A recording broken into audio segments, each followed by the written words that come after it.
لس هغه افغان لوبغاړي چې آی پی ایل بولۍ کې غوره شوي وو یو هم وانخیستل شو او بل اړخ ته ځوانان په ایشیا کپ کې بهر شول. دوه لوبې سر په سر وبایلې، لکونه مصرفونه په وشو. سلام، ستړي مه شئ، وخت مو په خیر. تمه ده تاسو ټول ښه اوسئ او د ژوند چارې به مو ښې روانې وي. درنو لیدونکو، په خپرونه کې راسره ډېر قدرمن مېلمه سید نعیم سعادت په خپرونه کې مېلمه دی. له ده سره غږېږو چې هغه لس لوبغاړي چې دا ځل آی پی ایل بولۍ کې غوره شوي وو یو هم وانخیستل شو او بل اړخ ته ځوانانو مو لوبه وبایلله او له ایشیا کپ څخه بهر شو. د دې په تړاو ځینې نور بحثونه هم کوو، نو تر خپرونه مو راسره تر پایه واورئ. لومړي سر کې سعادت صاحب تاسو ته ښه راغلاست او هرکلی وایو، ستړي مه شئ. ډېره زیاته مننه حماد صاحب. سلام تاسې ته او د افغان کرکفور یوټیوب چینل ټولو درنو لیدونکو ته. په دې هیله یم چې ټول به راته روغ جوړ وي. زیاته مننه. سعادت صاحب، آی پی ایل بولي ترسره شوه، لس افغان لوبغاړي غوره شوي وو، یو هم وانخیستل شو. علت یې څه کیدلی شي؟ د افغان لوبډله باندې کوم منفي اغېز لري نه لري؟ بالکل دا چې آی پی ایل بولۍ ته له ډېرو لوبغاړو څخه لس افغان لوبغاړي شارټ لیست شوي وو. البته له هغې څخه بیا په بولۍ کې هیڅ افغان لوبغاړی وانخیستل شو. علت یې تر ډېره د کورني کرکټ البته د افغان لوبډلې لوبې نه شتون دی. بل دا چې د افغان لوبغاړو پرفارمنس ته راځو، دوی هغسې لکه څنګه چې تمه ترې کېدله په لیګونو کې هم هماغسې ونه لوبېده. تاسې که ګربز وګورئ انټرنیشنل لیګ کې، له دې څخه مخکې په ټي ټین کې وګورئ، دی به اوپننګ ته راتلو، خو په څومره توپونو به چې پخوا د څومره منډې کولې، په 20-30 توپو د به 80 منډې کولې، خو اوس مونږ په وروستیو کې په 30-40 توپونو د به همدغومره منډې جوړې کړې وې. علت یې همدا دی چې پرفارمنس یې ښه نه و او تر ډېره بریده یې ښې لوبې ونه کړلی شوې. وایي د وچو له امله لامده هم سوځي. د فضل الحق فاروقي او د رحمان الله ګربز له کابله مجیب زدران هم وسوځېدو. که د مجیب زدران پرفارمنس ته وګورو، وروستیو لوبو ته وګورو، ډېر ښه په پام کې دی، ډېر ښه ځلېدلی دی. واقعا چې ښه توپاچونه ترسره کوي. دا ځل وانخیستل شو آی پي ایل بولۍ کې، هېڅ لوبډلې ته زړه ښه نه کړو. د دې علت څه کیدای شي؟ بالکل که وګورو، زما خپل هم د آی پي ایل بولۍ لایف ژوندۍ بڼه کتله. کله چې مجیب نوبت راغی او د مجیب نوم یې واخیسته، نو ما ویله چې دا به اوس په ډېر جګ قیمت خرڅ شي او واخیستل شي.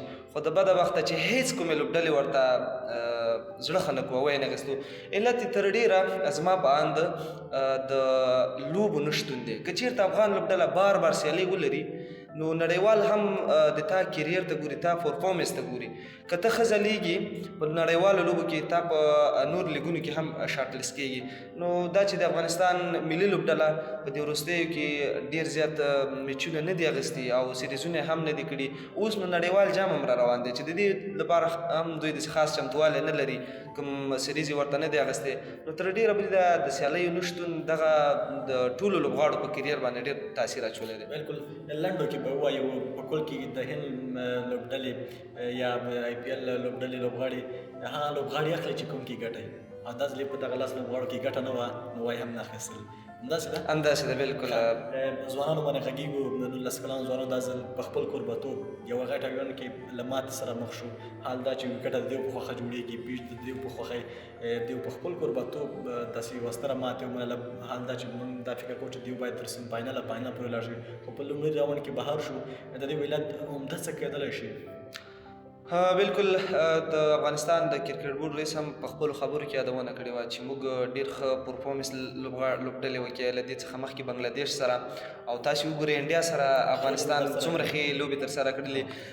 ما خپله دا فکر درلودو چې انشاءالله افغان 19 کلن کم عمره ملي لوبډله به البته ایشیا کپ ګټونکې لوبډله به هم ایشیا کپ افغان لوبډله وي او کوربتوب یې هم په خپله غاړه اخیستی دی. نو دا چې په ایشیا کپ کې که څه هم د هند ته وګورو، نظر بنګلادیش ته، سریلانکا، دوی دومره قوي لوبډلې نه وي، خو بیا هم افغان لوبغاړو په میدان کې په لوبه کې هغسې پرفارمنس ونه کړ لکه څنګه چې ترې تمه کېدلی شوه. فیصل شنوزاده تاسې وګورئ، له دې څخه مخکې څومره ښې سینچریانې وکړې، خو البته په ایشیا کپ کې بیا هغسې ښه ونه ځلېده. تر څنګ نور لوبغاړي وزیر الله او چې څنګه ترې په بیټینګ کې بالینګ کې تمه کېدله هغسې ونه شول. نو عمده علت زه چې څومره فکر کوم دوی په خپله په ځان پریشر اخیستی و په لوبه کې.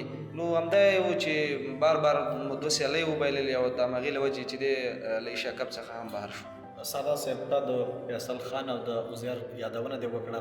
له دې وړاندې چې کومې لوبې افغانستان وګټلې هم دغه لوبغاړو په پرتله یې وګټلې که د دې مقایسه له ملي لوبډلې سره وکړو ملي لوبډله کې هم دغه کار دی که چېرته رحمان الله ګوربز او ابراهیم ترن لوبډلې ته ښه پیل ورکوي ممکنه د افغانستان تر ډېره ګټلې هم دي همداسې ده بالکل او هېڅ بل لوبغاړي سره ښه ملګرتیا نه ده کړې. 19 کلن ته وګورو یوازې همدا وجه وه چې یا به عزیر لوبه کوي یا به فیصل خان لوبه کوي. بالکل نو که دغه دواړه ونه ځلېږي دغه 9 لوبغاړي چې دي کوم دي یا دغه 9 نوم تېر شو که 4 لوبغاړي ځلېږي دا 7 لوبغاړي دا کوم لوبغاړي دي چې هېڅ پرفارمنس یې مو نه کړی. یوه لوبه کې هم ښه ونه ځلېدله یو لوبغاړي هم خط واچونه ترسره نه کړه یو لوبغاړي هم د افغانستان لپاره په بله لوبه کې ترسره نه کړه ښه لوبه ترسره نه کړه. نو دا خو داسې کېدای هم نه شي چې په ملي لوبډله کې د ګربز او ابراهیم راشد خان او مجیب دي وي او په 19 کلنو کې د عزیر او فیصل نه وي. له دې نه علاوه دا نور لوبغاړي هم باید مسؤلیت اخیستی خو وایي نه اخیسته دا یا دې چا خبره که حقیقت وي په وایسته راغلي دي او که نه څه خبره ده. بالکل که تاسې وګورئ په ننګرهار کې کندهار کې او په تر څنګ خوست کې په دې کمپونو کې ډېر خطرناک او چټک بالران موږ له ځان سره لرو. خو زه چې د 19 کلنو لوبډله به مې کتله او بیا به د نورو لوبډلو سره پرتله کوله د افغان 19 کلن داسې پکې ښکار ده لکه ملي لوبډله. عمرونه یې یو څه ډېر ښکارېده او داسې پاخه عمرونو کې وه. خو له دې سره بیا هم دوی ښه پرفارمنس ونه کړه. دا د سلیکشن کمیټې کار دی نو چې هغوی باید داسې لوبغاړي وټاکي چې د افغانستان په ګټه لوبه وکړي نه د ځان په ګټه. که چېرته ته د ځان په ګټه لوبه کوي شاید یوه 2 لوبو کې ښه وځلېږي خو ته باید داسې یو فکر ولرې داسې سوچ له ځان سره ولرې چې زه د افغانستان لپاره لوبه کوم یوازې د ځان لپاره نه د 40 میلیونه نفوذ لپاره لوبه کوم د هغوی د خوشحالۍ لپاره لوبه کوم. نو باید غټ مسؤلیت واخلي. نو په افغانستان 19 کلنو کې هم داسې لوبغاړي شته. تاسې کپټان وګورئ محبوب تسکین بالکل په هیڅ لوبه کې د ښه نه دی ځلېدلی. یو مسؤلیت هم په غاړه لري د خپله لوبډله تر بریالۍ ونه رسوله تر بریا ونه رسوله. بالکل او د دې علت څه کېدلی شي د محبوب تسکین که چېرته هغه کپټانان چې په خپله لوبه کې نه ځلېږي نو رهبریت یې ښیي تر ډېره هغه نو بیا په کپټانۍ کې چې دی ډېر پاتې کېږي. نو محبوب تسکین هم چې ایشیا کپ ته د کپټان په توګه ورمعرفي شو له دې مخکې ښه لوبې ترسره کړې وې. البته د ښه لوبې نه وې ترسره کړې خو د په کپټانسۍ کې افغانستان لوبې وګټلې. نو د سلیکشن کمیټې هم په دې اعتماد وکړ چې په ایشیا کپ کې هم دته کپټاني ورکړي او دې کپټان پاتې شي تر څو افغانستان په ایشیا کپ کې هم ښه وځلېږي. خو له بده بخته باید ووایم چې په ایشیا کپ کې زموږ د تمې خلاف هغسې لوبې ترسره شوې او لوبې مې ډېرې وبللې. ډېره زیاته مننه. خپرونې وخت هم په پای ته رسوي کې افغانستان لوبډله باید نړیوال جام ته څه ډول تیاری ونیسي په کل کې په لنډو کې راته ووایي او نړیوال جام هم نږدې کېدونکی د هغې په اړه څه نظر لري؟ بالکل نړیوال جام بیخي را نږدې شوی دی.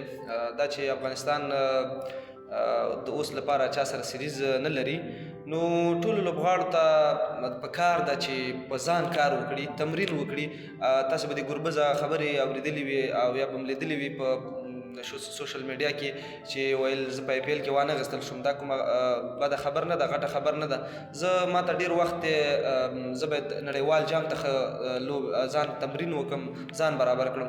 نو وخت شته دی د نړیوال جام لپاره باید ټول افغان لوبغاړي هغه لوبغاړي چې د نړیوال جام لپاره انتخاب شوي دي هغوی باید په ځان کار وکړي او تر ډېره خواري وکړي چې په نړیوال جام کې ښې لاسته راوړنې زموږ لپاره ولري. ډېره زیاته مننه سید نعیم سادات چې راغلی خبرونه ته. ډېره زیاته مننه له تاسو نه. درنو لیدونکو زموږ خپرونه پر همدې ځای پای ته رسېږي. تاسو هم کولی شئ خپل نظریات راسره شریک کړئ چې 19 کلنو لوبډله مو څنګه داسې زر بهر شوله او د افغانستان ملي لوبډله د نړیوال جام لپاره څه ډول تیاری ونیسي. دغې پوښتنې ته تاسې ځوابونه ورکړئ. تر بیا او بلې خپرونې ښې چارې د الله په امان.